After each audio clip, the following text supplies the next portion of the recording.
Tēnā no tātou katoa, nau mai hara mai, ki te whare kōrero o Tūhourangi. The stories you're about to see and hear provide a glimpse into the history of our tribe, Tūhourangi. And as with all stories, there are variations, all of which have their own validity. These are the stories that have been handed down to us, and it is our pleasure to share them with you. Nā reira Tūhourangi whirinaki, kia pupu noa ke ai, e tiwi tēnā tātou katoa.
Tētahi pō, i te tekau o hune i te tau 1886 ka pahu a maunga Tarawera.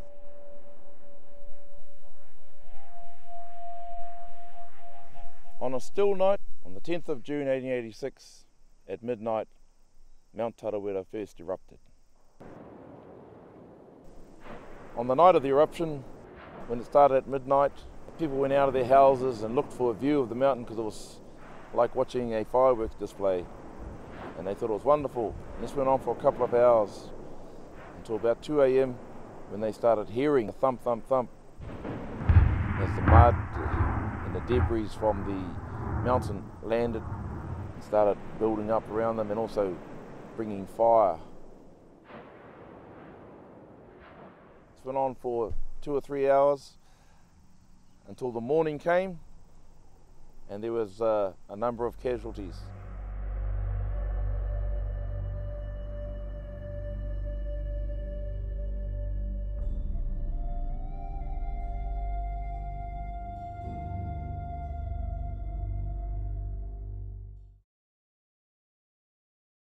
During the eruption, Hinami was one of the places where Tūhourangi sheltered and survived.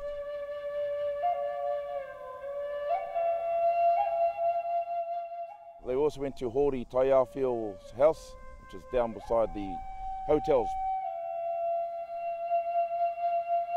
Both the hotels were devastated.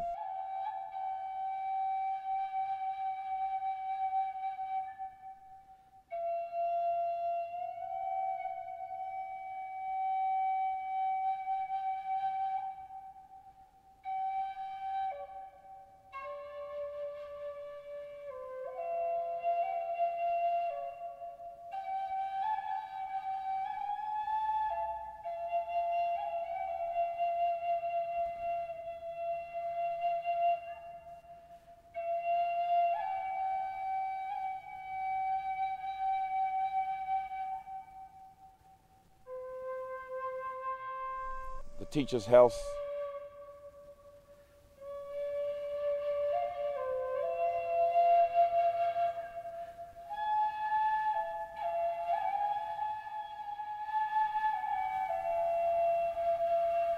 the church,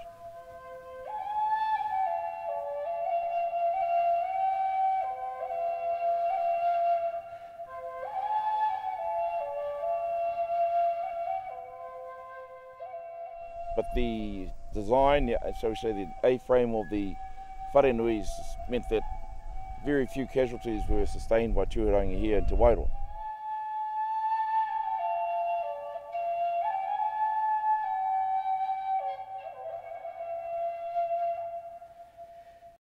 Most of the deaths took place around the Tarawera lake.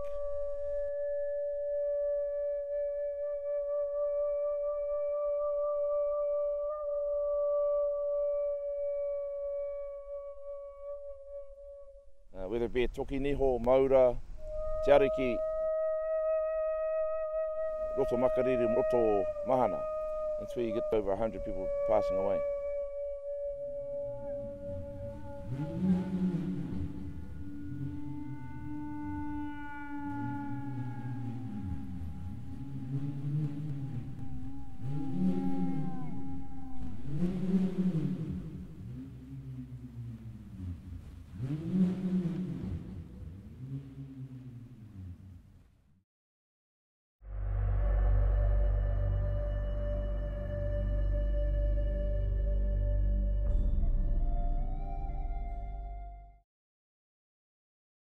The roto mahana you see now is not the roto mahana that was here, of course, before the eruption. The roto mahana before was not even a sixth of the size of what we see here now. So what we're looking at is just what happened after the eruption. The lake was a crater, and from the mountain you could see above there was a chain event. From what we've read and what we know, and it spread down to the basin of the lake, and the lake itself blew up.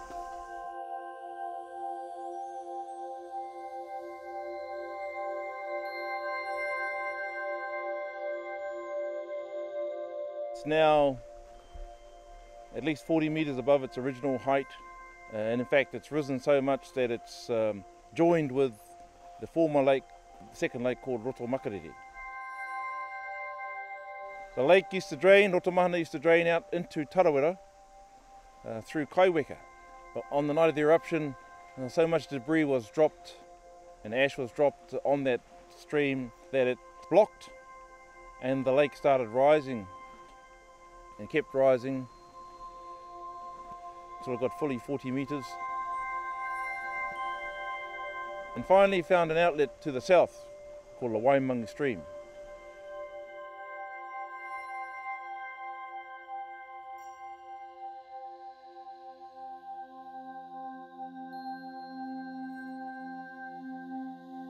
Before the eruption, the chiefs, and I stress in their era, the chiefs Rangi Puawhe, Rangi Hewe had mana over this lake in their time. So you can see an island over there, but that is a new island, of course. But there was an island in the middle called Puai.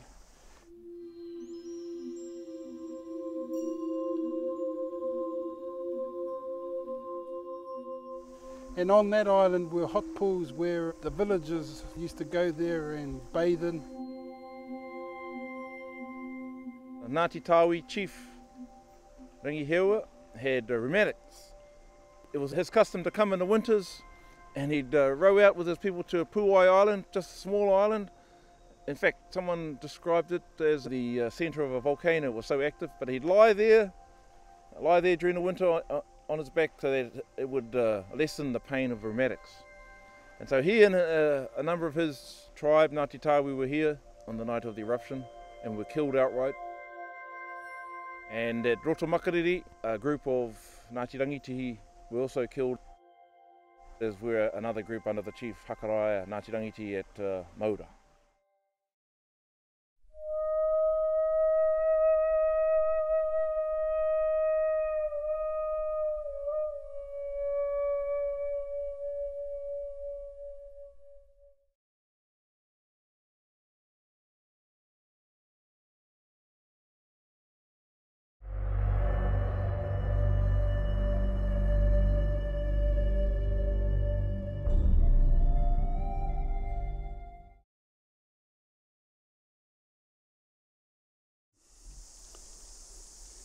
But so This was just one of their, say, seasonal places where they lived. Not just Ngāti Tarawera, but many hapu that came to, had connections or related to them under Tūhourangi.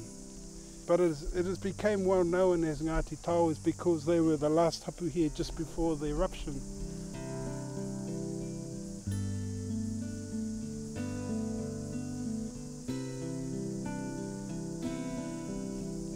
It's become well known and well documented the fact that the village here at Te Ariki was buried and all the inhabitants. It would have been one of the larger hapus of Tūhourangi in its time.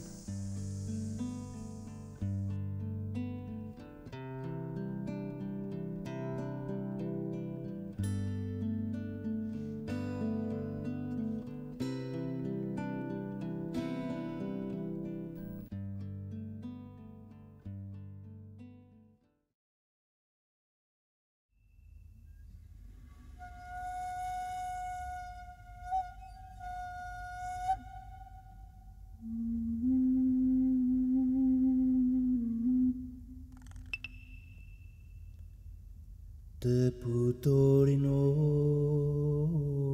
arau katari. He nui ngā tohu I puta ki te iwi o Tūhourangi mo te pahūtanga. Iri peka he. There are many events that foreshadowed the eruption. Kei roto ko te puhi o te tangi. One was when Tūhourangi was mishandled by the chief of Ngāti Hinimi, and he cursed him, saying that a great disaster will befall him soon. So when it happened, everyone blamed Tūhourangi, and they really didn't go out of their way to try and save him. Koro fita fita he tangi hotu hotu moke moke mo te tau kua wehe.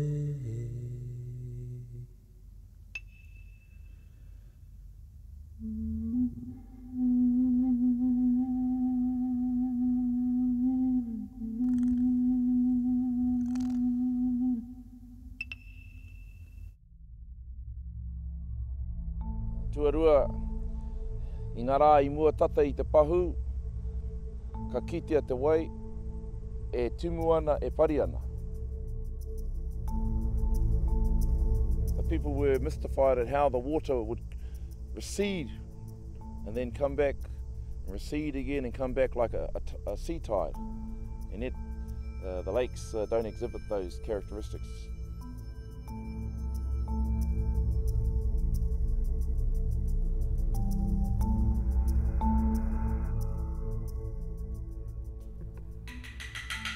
Ko te tuatoru he mea rongonui, ka kitea he waka, ka kia he waka wairua.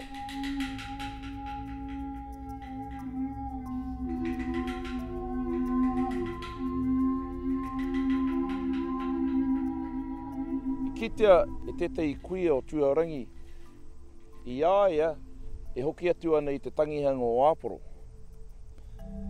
Nā reira, e hari te mea I kitea e ngā tūruhi noiho, I kitea hoki e ngā Māori.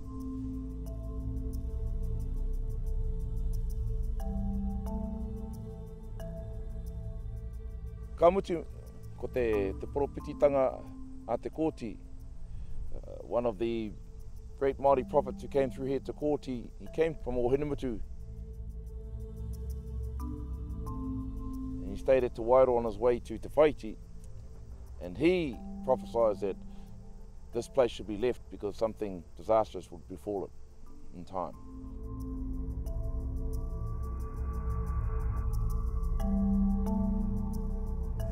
Tūhourangi was visited by Te Kōti, and Te Kōti was said to tell Rangiheria to leave this area. Something is going to befall, but as you know, chiefs don't leave their area, even if they know something's going to happen. And he declined Te Kōti's urgings, and the next year that the mountain did blow up.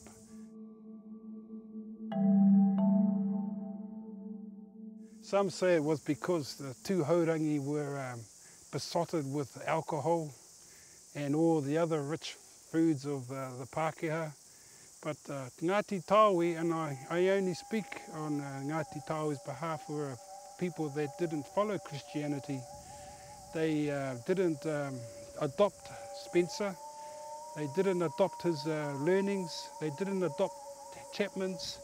They were pretty staunch in their own learnings, teachings of their own ancestors. So when you talk about Tūhourangi being a tribe that took upon tourism and wasted money frivolously, it is something that's become generalised to mark the whole of Tūhourangi.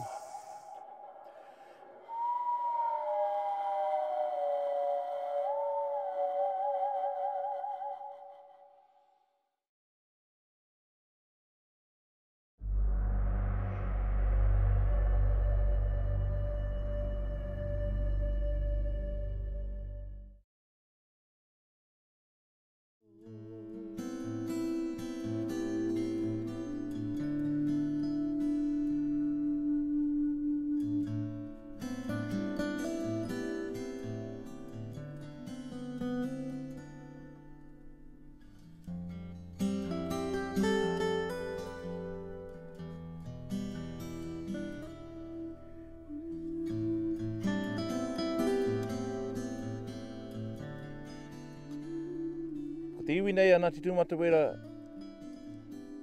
he iwi piri ki te hāhi katorika. He pikopo, koina te onga kupu mō rātou, pikopo, kei te pēra tonu rātou. Mamarau ki ngā kupu a te tarangatira, te hōhepa tauhuroa, e muri tata i te hū o Tarawera. Kāri tino pā mai ngā pungarehu me ngā rangitoto ki tēnei takiwā. Engari ko tā hōhepa, ko te hū hei utu mō ngā hara o Ngāti Hinamei. Me te nui hoki o ngā hara. Engari, kāre te krau i mōhio, ko aukatingia te awa o te Wairoa.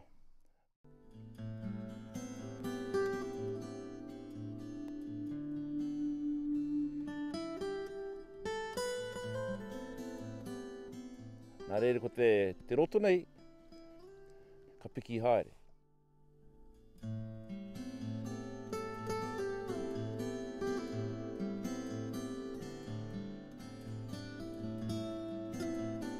Ka piki haere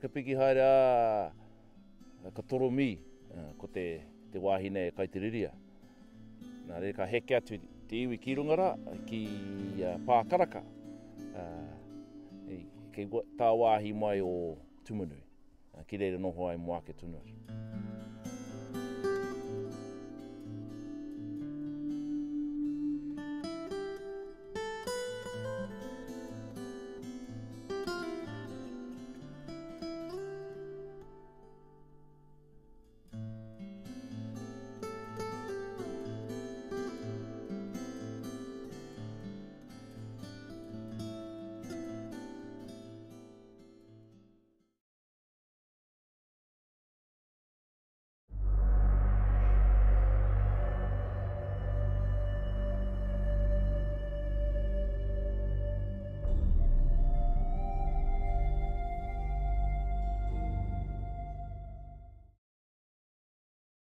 The meeting house Hinamei today stands in Clarendon Park in London. It got there because Mika Aporo sold it 6 years after the eruption. Mika was Aporo's son.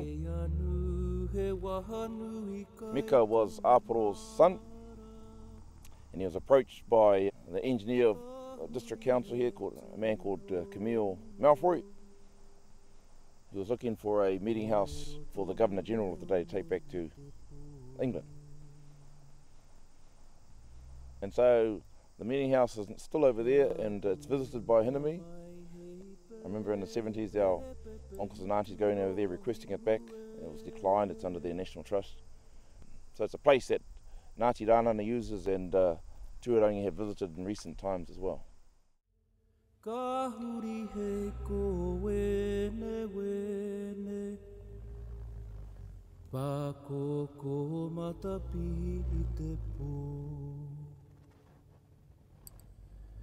Pa ko mai ko wene wene Kia pā ki te rama marama Pakawe tohia te rama Kua mutu tāna pakoko. Reka, reka, tonu tāku ngā kau ki ngā mana ruriki. Pāhatu whakapiri! Kia whare mai! E taki tunu! Kia whare mai! E taki mano kia whare tai toko ti aki ranana! We are the way! Whare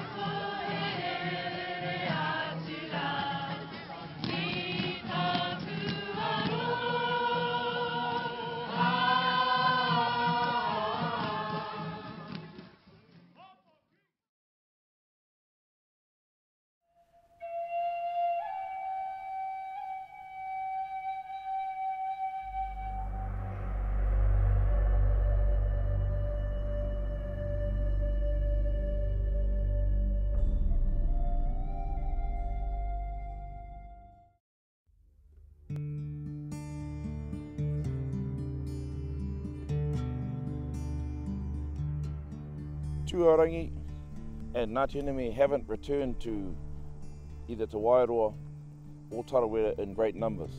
And we see that as an aspiration for the future to build a marae at Tarawera or to come back here and resurrect a marae on our tribal lands of Ngāti Enemy here.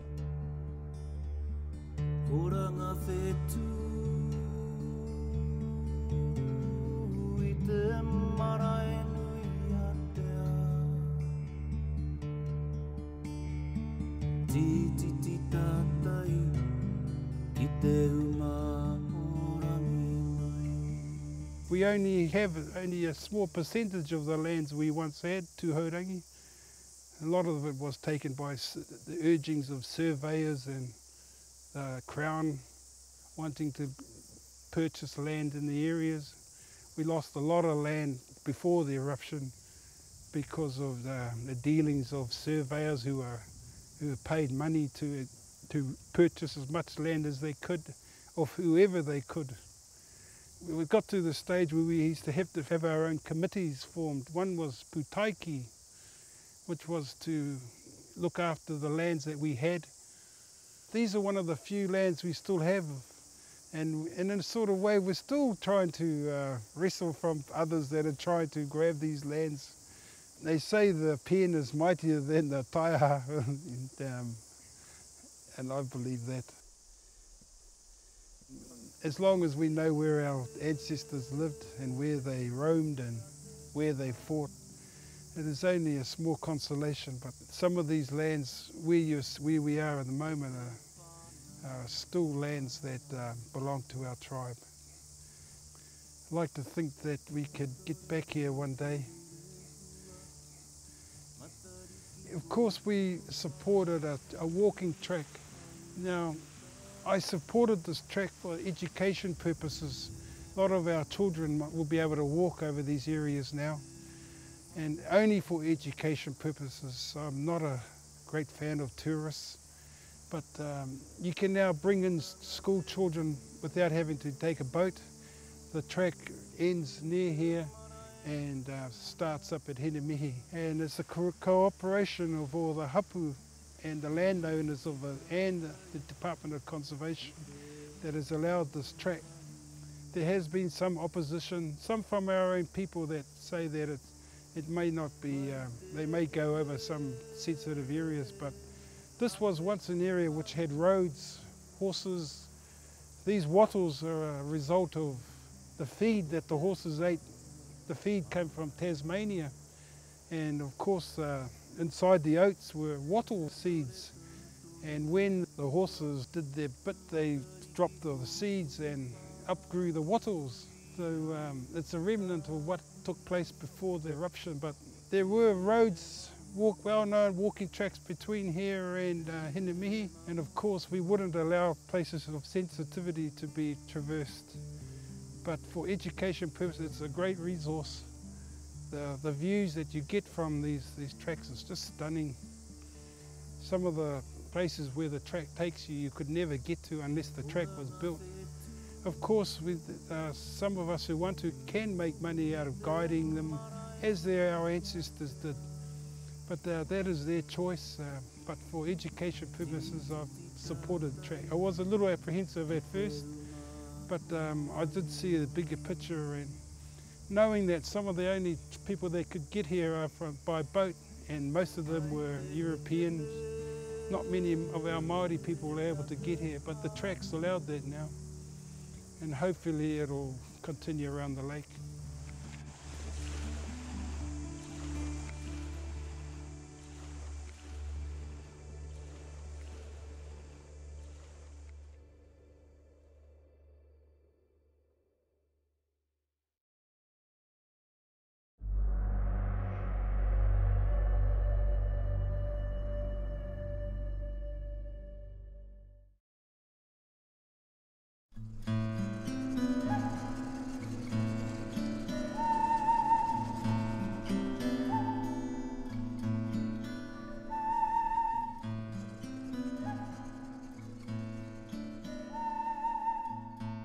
Just above where we are now, as we look at Tarawera, as our kāinga above on the hill here, that kāinga is called Toki Niho, or Te Anga Toki Niho.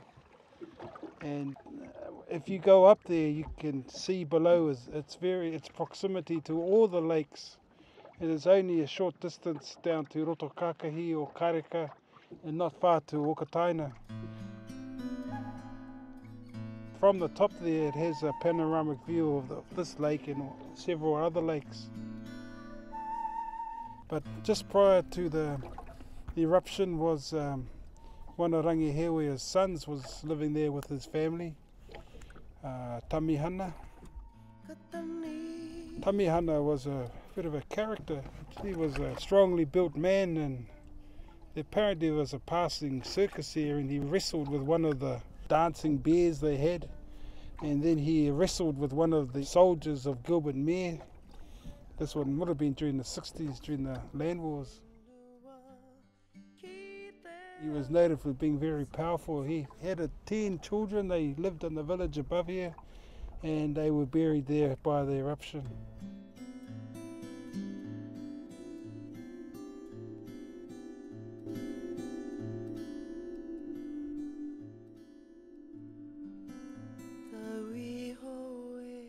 Nā Gilbert Mayor mai I kimi I te whānau e noho tonu ana ki roto I tō rātou whare. Nā tō rātou kuri I rapi I te one I raro te whānau katoa.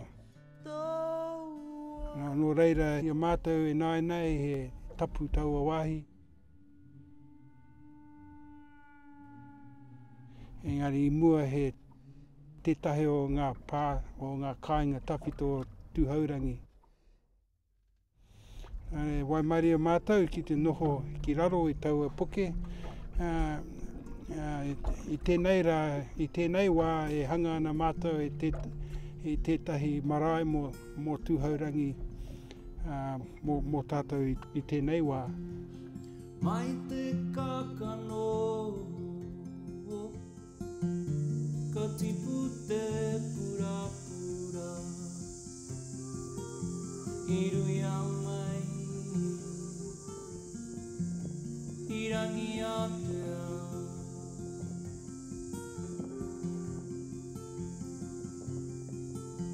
mai ngā pūtake ka umai te waiora